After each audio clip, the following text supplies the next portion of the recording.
चलिए भाई, सभी को गुड इवनिंग, गुड इवनिंग। जय छत्तीसगढ़, जय भारत, राधे राधे। आज हम हमारे भारत का वो सब महत्वपूर्ण टॉपिक पर चर्चा करेंगे जो आपके एग्ज़ाम पॉइंट ऑफ व्यू से वेरी वेरी इंपॉर्टेंट है। जी हाँ दोस्तों, आज जो हम चर्चा करेंगे ये आपके सभी प्रतियोगी परीक्षा में काम आने वाला है। चाहे आप एडीओ की बात करें, चाहे आप एसआई पुलिस भर्ती की बात करें, चाहे आप आबकारी आरक्षक या प्रयोगशाला परिचारक, सभी प्रतियोगी परीक्षा में जो मैं प्रश्न लेकर आया हूं ये बहुत ही इम्पोर्टेंट है और इससे संबंधित ही प्रश्न आपको एग्ज़ाम में बिल्कुल मिल सकता है। तो साथियों, हम स्टार्ट कर रहे हैं आज का जो क्लास है। क्वेश्चन नंबर 1 आपके स्क्रीन पर नज़र आ रहा होगा और क्वेश्चन नंबर 1 आपको कहीं ना कहीं दिख रहा है। पहाड़ी से संबंधित कुछ, भूगर्भिक संरचना से संबंधित कुछ प्रश्न, हिमालय के कुछ प्रायद्वीपीय पठार के। तो स्टार्टिंग के जो टॉपिक हैं उससे संबंधित प्रश्नों पर आज हम चर्चा करेंगे। सामान्य परिचय के तौर पर भी कुछ प्रश्न आपको इसमें देखने को मिलेगा। तो भारत का सामान्य परिचय, हिमालय, भूगर्भिक संरचना, प्रायद्वीपीय पठार, तटीय मैदान, ये सब से संबंधित कुछ कुछ प्रश्न आज की क्लास में हम पढ़ेंगे। तो फटाफट मेरे साथ जुड़कर वीडियो को शेयर करना है, लाइक करना है और फटाफट आंसर को देना है। तो चलिए, आज का पहला प्रश्न आपके स्क्रीन पर है, इसका फटाफट करेक्ट आंसर आप सभी बताएं। क्वेश्चन है आज का पहला प्रश्न, तिरुपति पहाड़ियां किस युग की चट्टानें हैं? चलो भाई फटाक से बताओ, ये तिरुपति पहाड़ियां किस युग की चट्टानें हैं?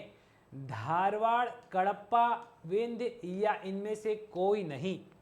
चलिए, तो इसका करेक्ट आंसर फटाक से बताना है आप सभी को। चलिए, तो इसका करेक्ट आंसर होगा कडप्पा क्रम की चट्टानें। जी हाँ, इसका करेक्ट आंसर होगा कडप्पा क्रम की चट्टानें। अगर हम बात करें चट्टानों की तो सबसे पहले जो प्राचीन चट्टान है वो है आर्कियन। तो याद रखिएगा इस चीज को, सबसे प्राचीन चट्टान आर्कियन है। आर्कियन के बाद धारवाड़ है, धारवाड़ के बाद कडप्पा है, कडप्पा के बाद विंध्याचल, फिर गोंडवाना और उसके बाद दक्कन। तो आधा कवि के गोद में, ये ट्रिक को दिमाग में सेट कीजिएगा। ये आर्कियन धारवाड़ का क्रम है, सबसे प्राचीन आर्कियन, सबसे नवीनतम दक्कन। तो ऑप्शन के हिसाब से तिरुपति पहाड़ियां आप सभी को पता है, तो कडप्पा क्रम की चट्टानें आपको देखने को मिलेगी।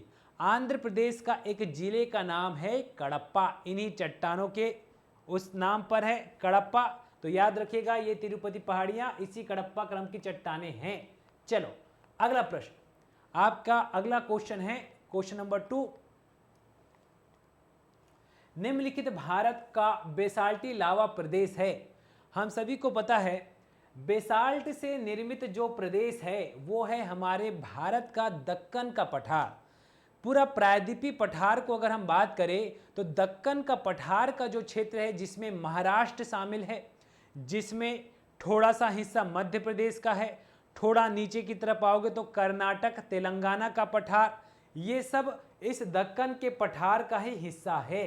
तो ये सारी चीज़ें आपको बेसाल्ट युक्त लावा से निर्मित चट्टानें मिलेंगी, क्योंकि यहाँ पर बहुत समय वर्ष पूर्व ज्वालामुखी से लावा बाहर निकला और ज्वालामुखी का ये लावा इतनी ज़्यादा मात्रा में निकला कि पूरे महाराष्ट्र से लेकर के कर्नाटक, तेलंगाना तक इसका विस्तार है। ऊपर में मेवाड़, मालवा के पठार तक इसका विस्तार देखने को मिलता है।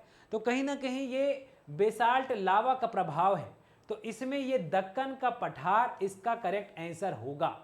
तटीय मैदान तो नदियों के द्वारा निर्मित हुआ है। वृहत मैदान वो हिमालय से आने वाली नदियों से हुआ है। और हिमालय श्रेणियां ये जब भारतीय प्लेट गोंडवाना का जो हिस्सा था वो आगे चल करके एशियन प्लेट से टकराती है, तब ये हिमालय पहाड़ियों, हिमालय श्रेणियों का निर्माण होता है। तो बात अभी ये बेसाल्ट लावा की है, तो बेसाल्ट युक्त लावा से दक्कन के पठार का निर्माण हुआ। चले आगे, चलिए अगला प्रश्न आपके स्क्रीन पर, भारत का सर्वाधिक खनिज युक्त शैल तंत्र कौन सा है? सर्वाधिक खनिज युक्त की बात कर रहा है। सबसे ज्यादा खनिज आपको किसमें मिलती है? चलिए, तो इसका करेक्ट आंसर फटाक से बताना है। भारत का सर्वाधिक खनिज युक्त शैल तंत्र कौन सा है? तो हमारे भारत में मैंने आपको बताया कि आर्कियन, धारवाड़, कडप्पा, विंध्याचल, गोंडवाना और दक्कन क्रम की चट्टानें मिलती है। लेकिन यहाँ प्रश्न पूछा है कि सबसे ज़्यादा खनिज कौन सी चट्टानों में मिलता है? तो इसका एक ही आंसर है, धारवाड़। धारवाड़ क्रम की चट्टानों से हमको 90% से ज़्यादा खनिज मिलती है। धारवाड़ चट्टानों से ही हमको लौह अयस्क, आयरन ओर से संबंधित आयरन ओर तो मिलेगा ही, इसके अलावा 90% जितने भी खनिज है उसका 90% खनिज इसी धारवाड़ चट्टानों से मिल जाता है। तो याद रखिएगा, इसका करेक्ट आंसर क्या होगा?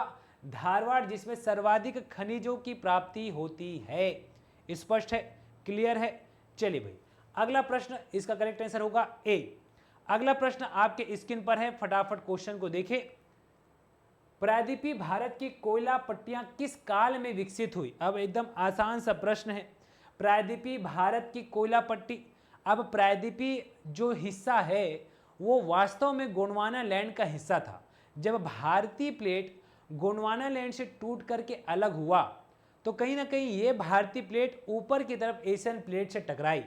जब ये टकराई तो उस दौर में, गोंडवाना काल के दौर में, यहाँ पर गोंडवाना काल के दौर में, यहाँ गोंडवाना काल का मतलब क्या? जुरासिक पार्क के समय, उसके पूर्व का समय, जब जुरासिक समय था तब उस समय जीव जंतुओं की उत्पत्ति हो चुकी थी। तो उसी दौर में जो लाखों की संख्या में जीव जंतु रहते थे, पेड़ पौधे रहते थे, वो किसी न किसी घटनावश या नदियों के द्वारा बहा कर किसी क्षेत्र विशेष में जमा होते गए, और जमा होते होते वो भूमि के अंदर एक नया रूप ले लिया, एक नया चट्टान रूप ले लिया। उस चट्टान को हम गोंडवाना क्रम की चट्टान कहते हैं। तो गोंडवाना कोयला पट्टियां देखने को मिलती है। याद रखिएगा, क्वेश्चन नंबर 4 का करेक्ट आंसर होगा ए। ठीक है, तो गोंडवाना काल की ये कोयला पट्टियां देखने को मिलती है। गोंडवाना चट्टानों में ही हमको कोयला खनिज की प्राप्ति होती है, ये याद रखिएगा। ठीक है, चलो, तो करेक्ट आंसर ए होगा। बाकी कडप्पा से हमको चूना पत्थर मिलता है, धारवाड़ से हमको लोह मिलता है, और आर्कियन में लगभग ये आर्कियन ये सब का पापा, दादा।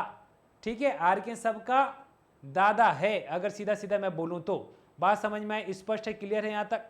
चलो, अगला प्रश्न, निम्नलिखित में से कौन सा राज्य पाकिस्तान को स्पर्श करता है? बहुत सामान्य प्रश्न है, भारत का एक आसान सा सामान्य सा प्रश्न है। निम्नलिखित में से कौन सा पाकिस्तान को स्पर्श करता है? तो कौन सा है राज्य जो भारत का पाकिस्तान को स्पर्श करता है? तो आप सभी को पता है, पाकिस्तान, यहाँ पर पाकिस्तान है, और ये पाकिस्तान भारत के गुजरात को, यहाँ पर राजस्थान को, और यहाँ पर पंजाब को स्पर्श करता है। और ऊपर में 2 केंद्र शासित प्रदेश, एक लद्दाख और दूसरा जम्मू कश्मीर को करता है। तो ऑप्शन में पंजाब तो दिख रहा है, तो इसको स्पर्श करता है। हरियाणा को नहीं करता, हिमाचल को नहीं, और ना ही दिल्ली को। तो ऑप्शन 5वें का आसान सा प्रश्न है, ऑप्शन ए इज करेक्ट होगा। ठीक है, चलिए अगला प्रश्न। अगला प्रश्न आपके स्क्रीन पर है, भारत का पूर्वी घाट किस प्रकार का पर्वत है? ये क्या ज्वालामुखी से निर्मित हुआ है, या ब्लॉक पर्वत है, या मोड़दार पर्वत है, या अवशिष्ट पर्वत है? चलो भाई, इसका करेक्ट आंसर आप सभी को बताना है। भारत का ये कौन सा पर्वत है जो पूर्वी घाट है? और पूर्वी घाट की सबसे ऊंची चोटी का नाम भी आप कमेंट करके बताएंगे। चलो भाई, तो यहाँ पर प्रश्न जो पूछ रहा है उसको समझना है। जो भारत का पूर्वी घाट है वो ज्वालामुखी, ब्लॉक, या मोड़दार, या अवशिष्ट पर्वत, इनमें से कौन सा पर्वत है? ये सिंपल सा प्रश्न है। ठीक है, अब इसका जो करेक्ट आंसर होगा, चलिए तो इसका जो करेक्ट आंसर होगा वो अवशिष्ट पर्वत होगा। ध्यान से सुनना, ये वाला आपका पूरा पूर्वी घाट का हिस्सा है, और इस पूर्वी घाट में कई छोटी छोटी पहाड़ियाँ हैं, कई छोटी छोटी पहाड़ियाँ हैं। इस तरीके से कई छोटी छोटी पहाड़ियाँ हैं, और ये पहाड़ियाँ टुकड़ों में हैं। टुकड़ों में क्यों हैं भाई? क्योंकि पश्चिम घाट से आने वाली नदियाँ इन पहाड़ों को काट दी है, जिसकी वजह से ये पहाड़ी आपको टुकड़ों में नज़र आती है। तो कई नदियां जो पश्चिम घाट से होकर आती है इस पूर्वी घाट को तोड़ दी है। तो मैं कुछ पहाड़ियों के नाम को बताता हूं, जैसे कि यहाँ पर सबसे नीचे में जो पहाड़ी है उसका नाम है नागरकोइल पहाड़ी। क्या है? नागरकोइल पहाड़ी। इस नागरकोइल पहाड़ी के ऊपर में एक पहाड़ी ऐसे करके गई है, इस पहाड़ी को कहते हैं पालनी की पहाड़ी। और इसी पालनी की पहाड़ी में आपको एक हिल स्टेशन मिलता है कोडाइकनाल। कोडाइकनाल। इसके बाजू में ये पहाड़ी का नाम है सिरूमलाई। क्या है? सिरूमलाई। सिरूमलाई के ऊपर चलोगे तो ये मिलेगा आपको पंचामलाई। पंचामलाई। पंचामलाई के ऊपर चलोगे तो ये वाला आपको मिलेगा, इस पहाड़ी का नाम आपको मिलेगा सेवराय। सेवराय।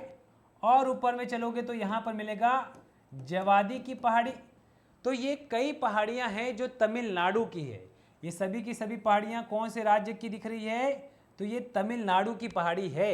ऐसे ही ऊपर में जाओगे तो नल्ला मलाई, वेलिकोंडा, पालकोंडा, विशाखापट्टनम की ऊंची चोटी, जिंदगोड़ा 1680 मीटर के साथ सबसे ऊंची चोटी पूर्वी घाट की, तो ये सब मिलेगा। और उड़ीसा तरफ जाओगे तो गड़जात की पहाड़ी के नीचे महेंद्रगिरी एक ऊंची चोटी। तो जितनी चीज मैं बता रहा हूं उसको अगर जो ध्यान से सुन रहा है तो सब चीजें धीरे धीरे याद होगी। अब पूर्वी घाट एक अवशिष्ट पर्वत है, याद रखना, एक अवशिष्ट पर्वत है। दूसरी बात, पूर्वी घाट की सबसे ऊंची चोटी अगर पूछ दे तो याद रखना यहाँ पर जिंदगोड़ा करके एक ऊंची चोटी का नाम है जिसकी ऊंचाई 1680 मीटर है। तो पूर्वी घाट की सबसे ऊंची चोटी जिंदगोड़ा या अराकोंडा भी इसे कहा जाता है। विशाखापट्टनम के पास विशाखापट्टनम की चोटी कहलाती है। ठीक है, चले आगे। चलो, तो क्वेश्चन नंबर 6 का डी होगा। अगला प्रश्न, भारत में पूर्वी तट मैदान को किस नाम से जाना जाता है? अब पूर्वी तट मैदान को किस नाम से जाना जाता है पूछ रहा है। तो भारत में दो ही है ना मैदान अगर बात करें तो एक पश्चिम में, एक पूर्व में और एक उत्तर में है। तो उत्तर वाले को तो नहीं बोल रहा है, ये पश्चिम और पूर्वी तट की बात कर रहा है। तो पूर्वी तट मैदान को किस नाम से जाना जाता है? सह्याद्री, कोंकण, कोरोमंडल या मालाबार। तो ये जो तीन नाम आपको नजर आ रहे हैं इसमें से याद रखना, ये तटीय मैदान में इधर का हिस्सा सह्याद्री कहलाता है, यहाँ का हिस्सा कोंकण कहलाता है, ये केरल के पास वाला हिस्सा मालाबार कहलाता है और पूर्वी तरफ का ये वाला तट कोरोमंडल कहलाता है, जो आंध्र प्रदेश से लेकर तमिलनाडु के कन्याकुमारी तक का विस्तार है इसका। तो ये तट जो है पूर्व तरफ है, इसलिए इस तट को हम पूर्वी तटीय मैदान का हिस्सा या कोरोमंडल के नाम से जानते हैं। तो ऑप्शन 7 का सी होगा, 7 का करेक्ट आंसर सी होगा। सह्याद्री पर्वत पश्चिम घाट को कहा जाता है। कोंकण तट आपको महाराष्ट्र और गोवा में मिलेगा और मालाबार तट आपको केरल में मिलेगा।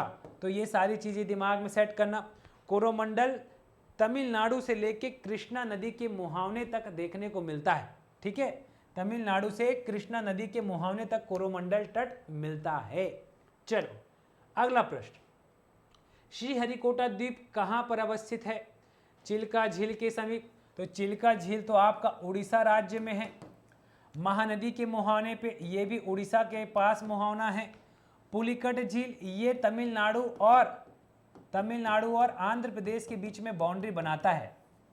बाकी गोदावरी के मुहावने पर बिल्कुल नहीं। तो श्रीहरिकोटा द्वीप जो है वो पुलिकट झील के पास मिलेगा, ये गोदावरी के मुहावने पर मिलेगा। अब यहाँ पर थोड़ा सा हो सकता है आप कंफ्यूज हो, क्योंकि गोदावरी, ठीक है, गोदावरी के मुहाना जो है वो आंध्र प्रदेश में है और आंध्र प्रदेश में ये गोदावरी नदी का विसर्जन होता है, आंध्र प्रदेश से होते ही होता है। तो आपको यहाँ पर थोड़ा सा डाउट हो सकता है। तो चलिए थोड़ा आप सोचे विचार करें और इसका करेक्ट आंसर को बताएं कि इसका करेक्ट आंसर क्या होगा। मैंने तो हालांकि पहले हिंट कर ही दिया है, लेकिन थोड़ा जिसको कंफ्यूज हो रहा हो वो सुन लेना। ये गोदावरी नदी का मुहावना आपको आंध्र प्रदेश के उत्तरी क्षेत्र तरफ मिलेगा, लेकिन जो श्रीहरिकोटा द्वीप है वो इस पुलिकट झील के पास मिलेगा और ये पुलिकट झील तमिलनाडु और आंध्र प्रदेश की सीमा पर मिलता है। तो इसका करेक्ट आंसर 8 का सी होगा, 8 का सी होगा। चलिए भाई अगला प्रश्न आ जाते हैं। निम्नांकित में से कौन सा द्वीप समूह की उत्पत्ति प्रवाल से जुड़ी है? तो लक्षद्वीप एक ऐसा द्वीप समूह है जो प्रवाल भित्तियों से बनता है। कहीं ना कहीं ये प्रवाल भित्तियां जो है ये मलास्का वर्ग के जीव होते हैं जो लाखों की संख्या में जन्म लेते हैं और लाखों की संख्या में मरते हैं। जो ये जीव होते हैं इसका एक कवच होता है जो कैल्शियम कार्बोनेट का होता है। जब ये कवच परत दर बहुत सारी लाखों की संख्या में जमा हो जाती है तो यहाँ पर एक सागर के बीच में एक द्वीप का निर्माण हो जाता है और यही द्वीप आज वर्तमान का लक्षद्वीप है, जहाँ लाखों की संख्या में मलास्का वर्ग के जीव प्रवाल भित्तियां जन्म लेती है, मरती है और मरने के बाद उसके कवच एक परत दर परत एक चट्टान जैसी, एक भू आकृति जैसी आकृति बना देती है जल के बीच में, सागर के बीच में, जो आज वर्तमान का लक्षद्वीप है, जो इतना बड़ा हो चुका है कि वहां लोग रहते हैं। ठीक है, तो भाई कई वर्षों का ये दौर हुआ है तब जाकर के ये लक्षद्वीप जैसा एक केंद्र शासित प्रदेश बना है। चलो अगला प्रश्न, भारत के पश्चिम घाट को क्या कहते हैं? बहुत आसान सा प्रश्न है, मैंने अभी भी बताया ये भारत का पश्चिम घाट, ये पूर्वी घाट। पश्चिम घाट मतलब मैदान नहीं बोल रहा है, घाट मतलब इस पहाड़ी को बोल रहा है। और ये घाट जो है ये महाराष्ट्र वाले लोग इसे उत्तर सह्याद्री, कर्नाटक वाले इसे दक्षिण सह्याद्री और केरल वाले इसे अन्नामलाई की श्रेणी के नाम से जानते हैं। तो केरल वाले इसे अन्नामलाई की श्रेणी कहते हैं, वहीं महाराष्ट्र वाले इसे उत्तर सह्याद्री कहते हैं और कर्नाटक वाले इसे दक्षिण सह्याद्री कहते हैं। अब पश्चिम घाट को सीधा सीधा बोले तो सह्याद्री के नाम से जाना जाता है। स्पष्ट है, क्लियर है? चले आगे। चलो अगला प्रश्न, भारत के एकमात्र सक्रिय ज्वालामुखी बैरन द्वीप। बैरन द्वीप वह द्वीप है जो वर्तमान में एकमात्र सक्रिय है। ये भारत की नहीं बल्कि एशिया में एकमात्र सक्रिय ज्वालामुखी है। तो इसको याद रखिएगा, एशिया में एकमात्र सक्रिय ज्वालामुखी है। तो क्वेश्चन नंबर 11 का करेक्ट आंसर होगा ए। क्या होगा? ए होगा। ठीक है, चलिए अगला प्रश्न, साइलेंट वैली निम्नलिखित राज्यों में कहां पर है? तो साइलेंट वैली एक ऐसी घाटी है जहां अगर आप जाओगे तो बहुत शांति मिलेगी, इसलिए इसका नाम ही साइलेंट वैली पड़ गया, या हिंदी में बोले तो इसी को हम शांत घाटी भी कहते हैं। और ये शांत घाटी आपको कहाँ मिलेगी? ये शांत घाटी आपको मिलेगी केरल में। तो केरल में ये शांत घाटी या साइलेंट वैली नज़र आएगी। इस साइलेंट वैली का दिमाग में सेट करना, साइलेंट वैली केरल में एक घाटी है, याद रखिएगा। ठीक है, चलो तो इसका करेक्ट आंसर सी होगा जी, ये गड़बड़, सी इज करेक्ट आंसर। अगला प्रश्न में आ जाओ, अरब सागर में कौन सा द्वीप है? भाई अरब सागर की तरफ जाओगे तो इस तरफ अरब सागर है, इस तरफ बंगाल की खाड़ी है और इधर है तो है से हिंद महासागर, आ से अरब सागर, आ बा है अरब सागर, बंगाल की खाड़ी, हिंद महासागर। अरब सागर में कुछ कुछ द्वीप हैं। तो यहाँ पर जो आलिया बेट, खादिया बेट द्वीप है वो गुजरात के पास है। यहाँ पर जो सालसेट द्वीप है वो महाराष्ट्र में है। यहाँ पर एक द्वीप मिलता है जो केरल के पास है। ठीक है, केरल के पास है। इस द्वीप का नाम आप कमेंट करके बताएं। बाकी अंडमान, अंडमान इस तरफ है, निकोबार इस तरफ है, श्रीहरिकोटा इस तरफ है। तो वो द्वीपे पूर्वी तरफ है, ये सब पश्चिम की तरफ यानी अरब सागर की तरफ यहाँ पर आलिया बेट का एक द्वीप है। उसी के साथ एक द्वीप है खादिया बेट, ये वाला सालसेट द्वीप महाराष्ट्र में है। अब केरल का जो द्वीप है, केरल का जो द्वीप है इसका नाम मैं पूछा तो इसका नाम है वेलिंगटन द्वीप। क्या याद रखोगे? वेलिंगटन द्वीप, वेलिंगटन द्वीप। तो यहाँ पर ऑप्शन के हिसाब से आलिया बेट बस लिखा है, तो गुजरात का एक द्वीप है, याद रखिएगा। ठीक है, चलो अगला प्रश्न, अगली जानकारी यहाँ पर आप देख सकते हैं, जो त्रिनेत्र बैच चल रहा था आजीविका पंचायती राज ग्रामीण विकास का, मात्र 999 में मिल रहा है। त्रिनेत्र बैच का ये पैकेज मात्र 999 में मिल रहा है। इसका है ना, इसका फायदा वाकई अगर उठाना चाहते हैं तो देख सकते हो इसके फीस में कितना अंतर आ गया।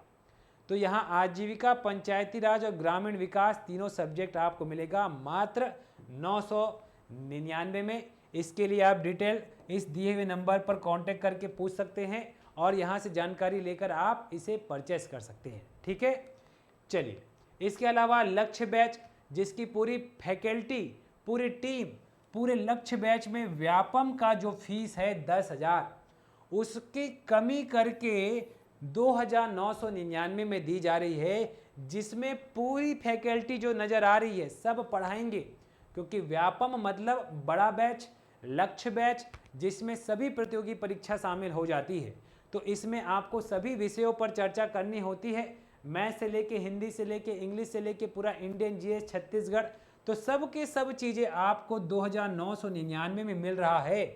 संपूर्ण वीडियो, नोट्स, टेस्ट, ये सब के साथ। तो इसके लिए अगर आप इंटरेस्टेड हैं तो आप इस दिए हुए नंबर पर कांटेक्ट करें और डिटेल जानकारी पूछ लेवे। ठीक है, चलिए भाई, तो अगला प्रश्न, अगला जानकारी आपके सामने है। अगला प्रश्न फटाक से करेक्ट आंसर बताओ जी। क्वेश्चन है, भारत के निम्नलिखित प्रदेशों में से कौन सा शीत मरुस्थल है? कौन सा शीत मरुस्थल है जी? तो मरुस्थली, अच्छा आंसर आ गया क्या? आंसर छप गया, गलती से आ गया। चलो भाई कोई दिक्कत नहीं, आंसर देखने वालों आप अपना आंसर अपने मर्जी से बताइएगा।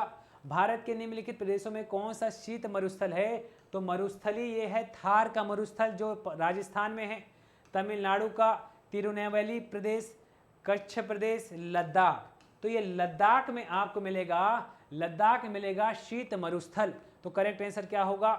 डी होगा। करेक्ट आंसर क्या होगा? डी इज होगा। D is correct answer. ठीक है, चलो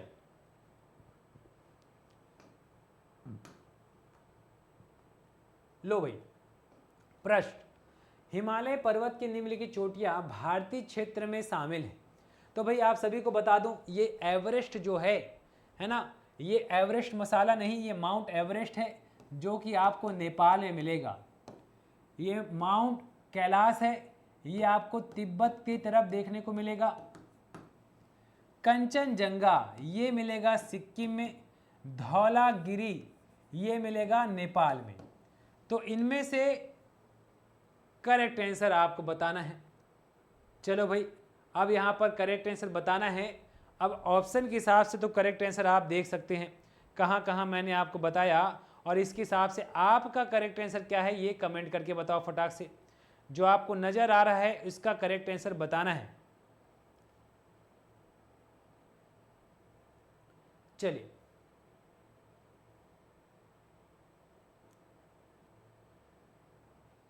कंचनजंगा सिक्किम में है, धौलागिरी, धौलागिरी कहाँ है? चलिए भाई, धौलागिरी में बहुतों को डाउट होगा, ये धौलागिरी श्रेणी हमारे हिमाचल प्रदेश में है या नेपाल में है, दो पर आपको डाउट हो सकता है। चलो भाई अब बताना है इसका करेक्ट आंसर। दो पर आपको थोड़ा सा डाउट होगा, ये धौलागिरी कहाँ है? चलिए भाई, धौलागिरी कहाँ है? तो ये चीज़ को मैं बता दूं, इसमें कन्फ्यूज़न होता है और धौलागिरी और धौलाधार के हिसाब से ये गड़बड़ा जाता है। तो एक धौलाधार होता है, एक धौलागिरी है। तो जो धौलागिरी है ना, ये आपको मिलेगा नेपाल में, और धौलाधार मिलेगा आपको हिमाचल प्रदेश के पास। तो यहाँ पर ये नेपाल में है तो ये भी नहीं होगा, कैलाश पर्वत तो तिब्बत में है ये भी नहीं होगा, माउंट एवरेस्ट नेपाल में ये भी नहीं होगा, केवल तीसरा ही करेक्ट होगा। तो केवल तीसरे को लेंगे। यहाँ पर ऑप्शन के हिसाब से क्वेश्चन को विलोपित किया जाता है।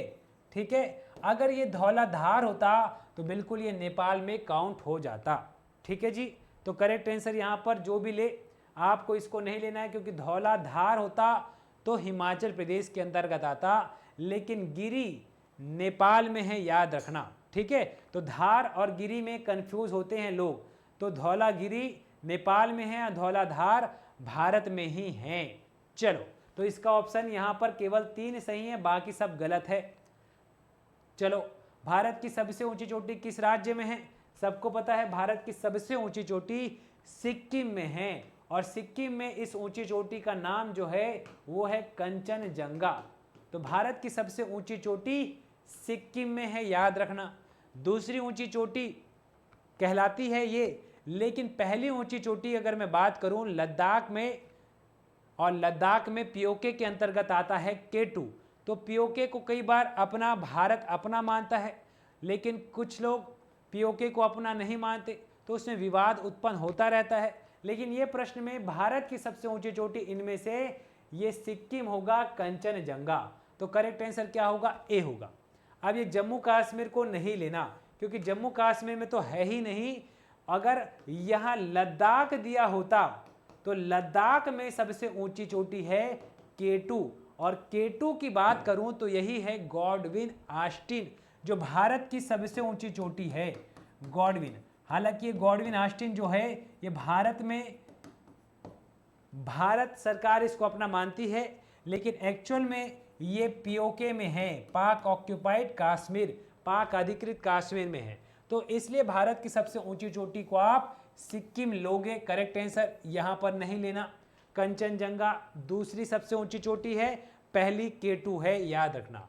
ऊंची चोटी की ऊंचाई मैंने आपको बताया होगा 8611, और ये वाला है 8598। तो दोनों में मात्र 13 मीटर का अंतर है, ज़्यादा फर्क नहीं। चलो भाई, अगला प्रश्न आपके स्क्रीन पर है, फटाक से इसका भी करेक्ट आंसर बता दो। पश्चिमी भाग में हिमालय की श्रेणियों को दक्षिण से उत्तर की ओर निम्नांकित में से कौन सा क्रम सही है? हमको हिमालय की श्रेणियों को दक्षिण से उत्तर जमाना है, तो महान हिमालय, लघु हिमालय, शिवालिक। तो यहाँ पर याद रखना, ये वाला महान हिमालय है, बीच में मध्य हिमालय है, फिर है शिवालिक। तो दक्षिण मतलब नीचे से ऊपर की तरफ चलना है, तो सबसे दक्षिण में शिवालिक मिलेगा, उसके बाद आपको मिलेगा, शिवालिक के बाद लघु मिलेगा, लघु के बाद महान। तो करेक्ट आंसर होगा बी। तो याद रखना, सबसे दक्षिण में शिवालिक है, शिवालिक के ऊपर में लघु, इसी को हम मध्य भी बोलते हैं, और उसके उत्तर में महान है। तो ये वाला महान हिमालय है, ये वाला लघु हिमालय है, और उसके नीचे वाला शिवालिक है।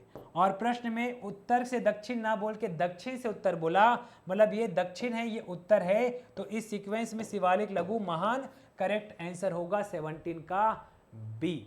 स्पष्ट, क्लियर? चले आगे। चलिए भाई, अगला प्रश्न, बृहत्तर हिमालय को लघु हिमालय से अलग करने वाली संरचना कौन सी है? लो भाई, अब बृहत्तर हिमालय को लघु हिमालय से अलग करने वाली संरचना पूछ रहा है। तो बताओ भाई, यहाँ पर कौन सी संरचना है जो बृहद हिमालय को लघु हिमालय से अलग करती है? ये प्रश्न कई बार एग्जाम में पूछा है और पूछता ही रहता है। ठीक है, तो आपको इसका करेक्ट आंसर बताना है जी। चलिए, गिरी क्षेत्र का यानी थ्रस्ट है, धारवाड़ क्षेत्र है, मुख्य मध्य क्षेत्र है, या मुख्य सीमा क्षेत्र है? कौन सा इसमें से करेक्ट होगा? चलो, तो इसका करेक्ट आंसर मैं बता दूं तो 18 का करेक्ट आंसर होगा सी। क्या होगा? सी होगा। सी कौन सा है? मुख्य मध्य क्षेत्र, मेन सेंट्रल थ्रस्ट के नाम से जाना जाता है। क्या जाना जाता है? Main central thrust. तो ये वाला हिस्सा ट्रांस हिमालय है, ये ट्रांस हिमालय है। ट्रांस हिमालय के नीचे में क्या है?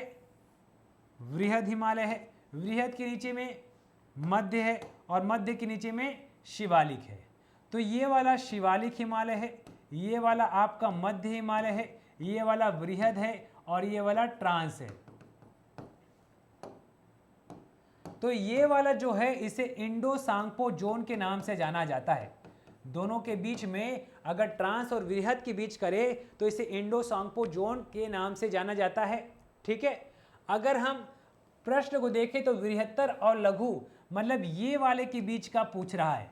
तो ये वाला सबसे सेंटर में है, तो सबसे सेंटर में है तो इसे मेन है ना, मेन सेंट्रल थ्रस्ट के नाम से जाना जाता है। इसी को हिंदी में मेन को मुख्य, सेंटर को मध्य और छेप को थ्रस्ट के नाम से जाना जाता है। तो ये वृहद और मध्य के हिसाब से ये करेक्ट आंसर होगा। ठीक है, उसके बाद आपका यहाँ पर मेन बाउंड्री थ्रस्ट मिलता है, उसके बाद आपका फ्रंटल फॉल्ट मिलता है। ठीक है, तो यहाँ पर अलग अलग नाम से जाना जाता है। याद रखिएगा, ये फ्रंट का है तो फ्रंटल के नाम से है, ये बाउंड्री में है तो बाउंड्री थ्रस्ट कहलाता है, ये सेंटर में है तो सेंट्रल थ्रस्ट, और ये इंडो सांको के नाम से जाना जाता है। तो याद रखिएगा इसका करेक्ट आंसर। ठीक है, तो करेक्ट आंसर क्या होगा? MCT। MCT is correct answer 18 का C होगा। बताओ यहाँ तक किसी को कोई डाउट, कोई दिक्कत, किसी को कोई प्रश्न? ठीक है, तो यहाँ पर अगर किसी को कोई दिक्कत हो तो बिल्कुल कमेंट करके हमसे पूछ सकते हैं। ठीक है, तो इंडो सांपो के नाम से कौन सा जाना जाता है? इंडो सांपो के नाम से ये ट्रांस और वृहद के बीच वाले को जाना जाता है। वृहद और मध्य के बीच को मेन सेंट्रल थ्रस्ट कहते हैं। मध्य और शिवालिक के बीच को मेन बाउंड्री फॉल्ट कहते हैं, और शिवालिक के बाद का जो क्षेत्र है ये मेन फ्रंटल फॉल्ट कहलाता है।